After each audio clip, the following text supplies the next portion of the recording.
6 December এই স্টোরটা open করি। Actually আমি এখানকার ছেলে না, আমার বাড়ি হচ্ছে কলকাতা। তো রানা স্ট্রিমিং ওর কাছে ছিল একটা Pulsar royal Enfield bullet.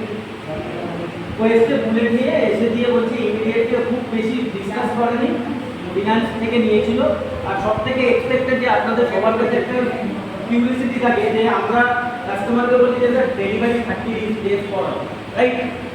Maximum কাস্টমারকে তাই বলি যে আপনি 30 ওয়ার্কিং ডেজের মধ্যে ডেলিভারি হবে। তো আমার এক্সপিরিয়েন্স বলছি যে আমি ওকে গাড়ি বেচার পর তার আগে যারা গাড়ি কিনেছিল তারা গাড়ি পায়, ও গাড়ি 7 দিনে পেয়েছে। আর আমার মনে হয় যে ও আমার এই গাড়িটা পারচেস করে ও অনেকবার দু একটা জায়গায় প্রবলেম ফেস করে থাকে। ও আমাদেরকে আপডেট করে যে দীপক আমি এটা করে রিজলভ করি। আমি তোমার এক্সপিরিয়েন্স চাই। একটা প্রবলেম আছে, সব গাড়িতে প্রবলেম না, এটাতে একটা স্পেশাল প্রবলেম আছে।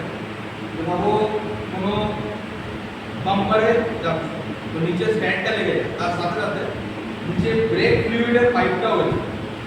ওটা যদি কোনো ইসে হার্ট হয়ে যায় তাহলে কিন্তু গাড়ি ওখানে দাঁড়িয়ে যাবে। তো নিচে একটা ক্যাপ আছে, ক্যাপটা খুলে দিলে ওটা ঠিক হয়ে যাবে। এটা আমি ওকেও বলেছিলাম যে এটার জন্য প্রবলেমটা হয়, মানে গাড়ি ছড়বেই না তখন যেহেতু ডিস্কটা লক হয়ে যায়। এটা আর এমনিতে ওভারঅল ওকে আমার কেন এটা আমার 3rd ইউনিট। এর আগে আমি ওয়ার্কার্স ফ্যালকন, হিলো ইলেকট্রিক, লাস্টে Ola. Thank you so much.